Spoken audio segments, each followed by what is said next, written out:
Let me ask you a question. If your life was a video game, available to download and play, would you play it differently to how you're playing it now? Would you be playing it safe, sticking to the so-called rules of the game?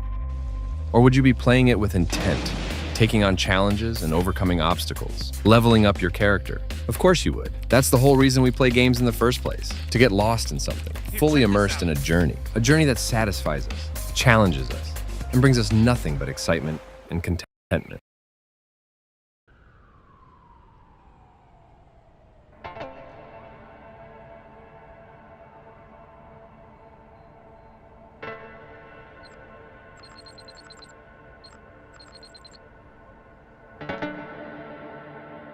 Why do we find video games so enjoyable? What is it that makes them so addictive? When you sit down to play a video game, you're put into an almost trance-like state. They immerse you so far into the made-up reality that it becomes your reality. What the hell? Where am I? You feel like you're inside of it. You're in complete flow state, and the mind craves this feeling.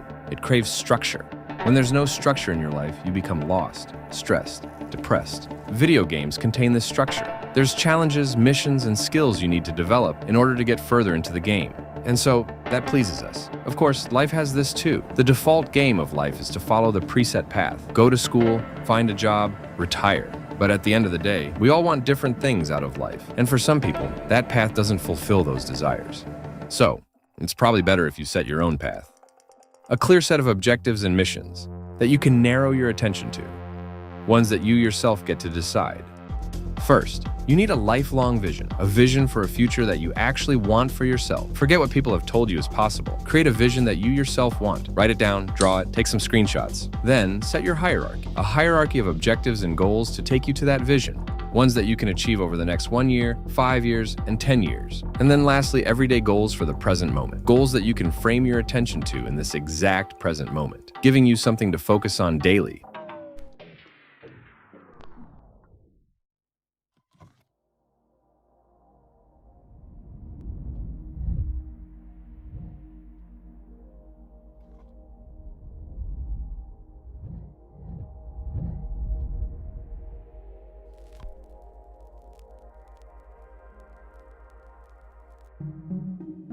When you look in the mirror, when you look around at your life, everything you see is a direct manifestation of your previous choices. You don't have the money you want because you haven't done the work.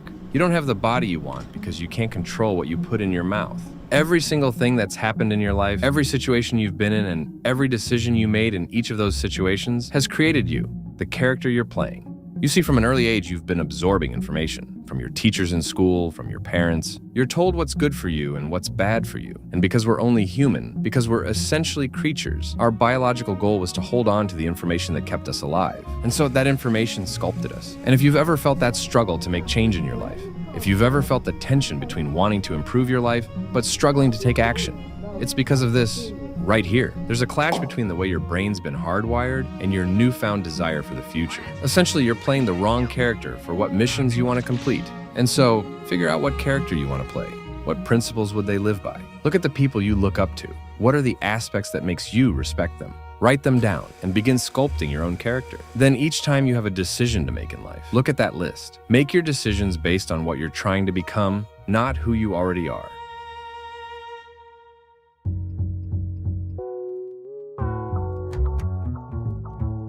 Now, whenever you embark on a new journey in life, at first, you're not going to be very good at it. Remember when we were kids and we first started playing video games? What was it like? You'd load in for the first time and have no clue what you were doing. You'd see the top-level players playing and it made no sense to you. How could they be that good? And so, we quit there and then, saw that we weren't as good as everyone else and just quit. Never loaded it up again.